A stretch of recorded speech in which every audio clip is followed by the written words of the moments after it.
Penguin Random House Audio presents The Places That Scare You, A Guide to Fearlessness in Difficult Times, by Pema Chödrön. Read by Joanna Rotte. Prologue. When I teach, I begin with a compassionate aspiration. I express the wish that we will apply the teachings in our everyday lives and thus free ourselves and others from suffering. During the talk, I encourage the audience to keep an open mind. This is often likened to the wonder of a child seeing the world without preconceptions. As the Zen master Suzuki Roshi put it, in the beginner's mind there are many possibilities, but in the expert's there are few. At the end of the talk, I dedicate the merit of the occasion to all beings. This gesture of universal friendship has been likened to a drop of fresh spring water. If we put it on a rock in the sunshine, it will soon evaporate. If we put it in the ocean, however, it will never be lost. Thus, the wish is made that we not keep the teachings to ourselves, but use them to benefit others. This approach reflects what are called the three noble principles: good in the beginning, good in the middle, good at the end. They can be used in all the activities of our lives. We can begin anything we do, start our day, eat a meal, or walk into a meeting with the intention to be open, flexible, and kind. Then we can proceed with an inquisitive attitude. As my teacher, Chogyam Trungpa Rinpoche, used to say, live your life as an experiment. At the end of the activity, whether we feel we have succeeded or failed in our intention, we seal the act by thinking of others, of those who are succeeding and failing all over the world. We wish that anything we learned in our experiment could also benefit them. In this spirit, I offer this guide on the training of the compassionate warrior. May it be of benefit at the beginning, in the middle, and at the end. May it help move us toward the places that scare us. May it inform our lives and help us to die with no regrets.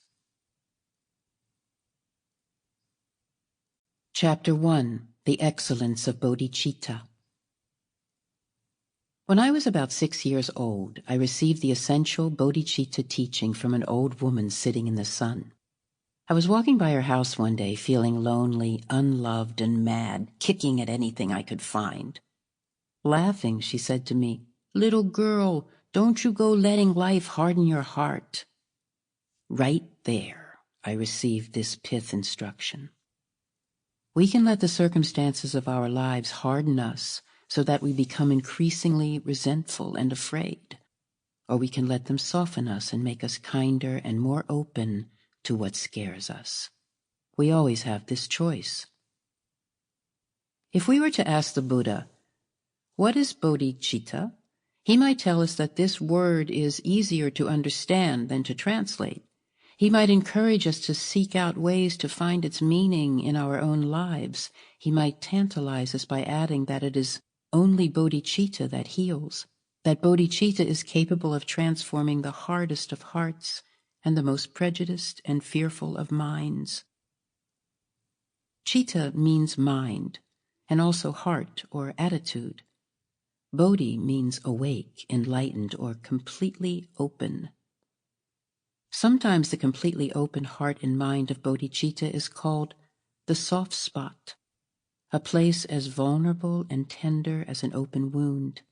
It is equated in part with our ability to love. Even the cruelest people have this soft spot. Even the most vicious animals love their offspring. As Trungpa Rinpoche put it, everybody loves something, even if it's only tortillas. Bodhicitta is also equated in part with compassion, our ability to feel the pain that we share with others. Without realizing it, we continually shield ourselves from this pain because it scares us. We put up protective walls made of opinions, prejudices, and strategies, barriers that are built on a deep fear of being hurt.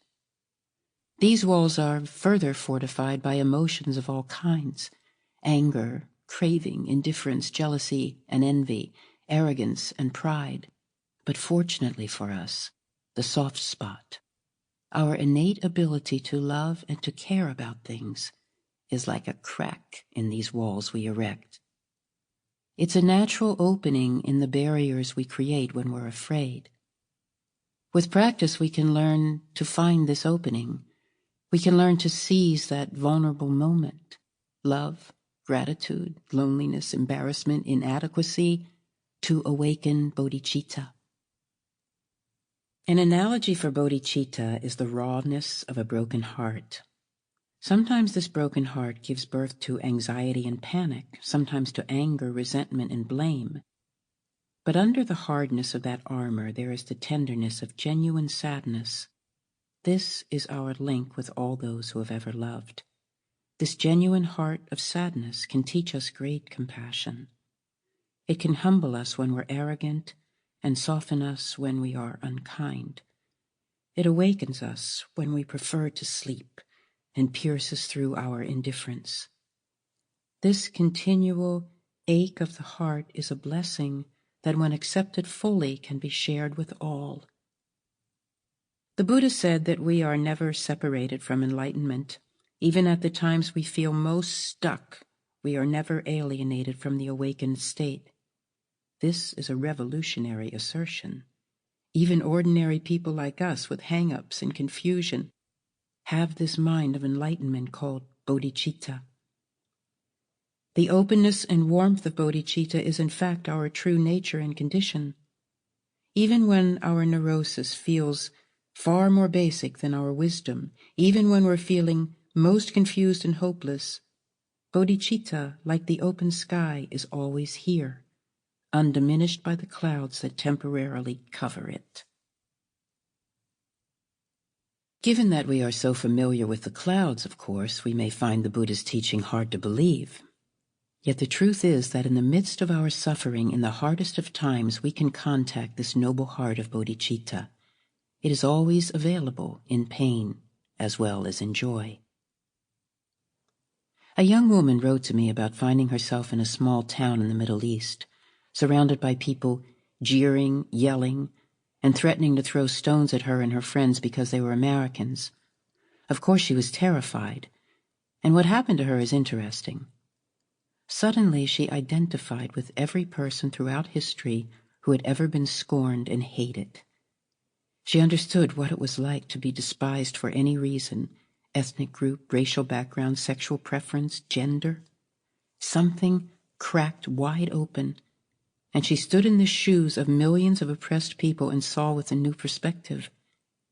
She even understood her shared humanity with those who hated her. This sense of deep connection, of belonging to the same family, is bodhicitta. Bodhicitta exists on two levels. First, there is unconditional bodhicitta, an immediate experience that is refreshingly free of concept, opinion, and our usual all-caught-upness. It's something hugely good that we are not able to pin down even slightly, like knowing at gut level that there's absolutely nothing to lose. Second, there is relative bodhicitta, our ability to keep our hearts and minds open to suffering without shutting down. Those who train wholeheartedly in awakening unconditional and relative bodhicitta are called bodhisattvas, or warriors. Not warriors who kill and harm, but warriors of non-aggression who hear the cries of the world. These are men and women who are willing to train in the middle of the fire. Training in the middle of the fire can mean that warrior bodhisattvas enter challenging situations in order to alleviate suffering. It also refers to their willingness to cut through personal reactivity and self-deception, to their dedication to uncovering the basic, undistorted energy of bodhicitta. We have many examples of master warriors, people like Mother Teresa and Martin Luther King Jr., who recognize that the greatest harm comes from our own aggressive minds. They devoted their lives to helping others understand this truth. There are Sample complete. Ready to continue?